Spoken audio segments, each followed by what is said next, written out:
Hello everyone, so this is officially my first vlog. আজকে আমি একটা দাওয়াতে এসেছি আমার বড় আম্মুর বাসায়।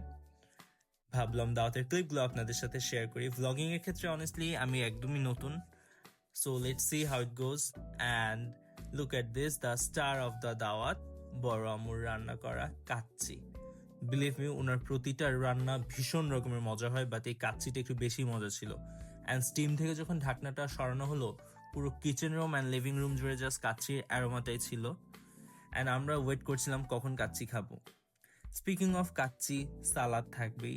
আমি পার্সোনালি খুব একটা সালাদ ফ্যান না, তবে আমার কাজিন খুব যত্ন করে সালাদ বানাচ্ছিল অ্যান্ড সবাই সেটা এনজয়ও করেছে। লুক, এখানে কিভাবে জেনারেস অ্যামাউন্টে ঘি অ্যাপ্লাই করা হইলো। এখানে একটা ফানি ইনসিডেন্ট হচ্ছিলই, মানে ঘি যখন ঢালা হচ্ছে তখন ঘিয়ের একটা চাঙ্ক পুরাটা পড়ে যাচ্ছিল, তবে সামহাউ ইট সেভড।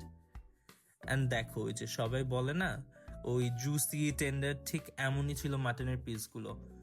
আর আলু ছাড়া কিন্তু কাচ্চি একদমই ইনকমপ্লিট, আলু লাগবেই। অ্যান্ড ফাইনাল লুক এটা, and finally testing time. Honestly খেতে কিন্তু আমার ভীষণ মজা লাগছিল, তবে একটা কনফেশন করব, আমি একটু শাই ফিল করছিলাম, বিকজ এর আগে কখনো ক্যামেরার সামনে নিজেকে এভাবে রেকর্ড করে খাওয়া হয় নাই। সো আর একটু অকওয়ার্ডও লাগছিল, শাইও লাগছিল, but overall it was really fun. আশা করি ব্লগটা আপনারা এনজয় করেছেন।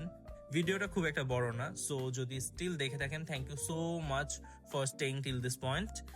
অ্যান্ড এডিটিং কিংবা কথা বলার মধ্যে ভুল থাকবেই, বিকজ এটা আমার ফার্স্ট টাইম, কাইন্ডলি কেউ জাজ করবেন না। অ্যান্ড আমি খুব এক্সাইটেড হয়ে যাচ্ছি কথা বলার সময়, আই ডোন্ট নো ওয়াই, সেটা আপনারা ভয়েস শুনেই বুঝতে পারবেন। ওকে, থ্যাংক ইউ সো মাচ, আল্লাহ হাফেজ।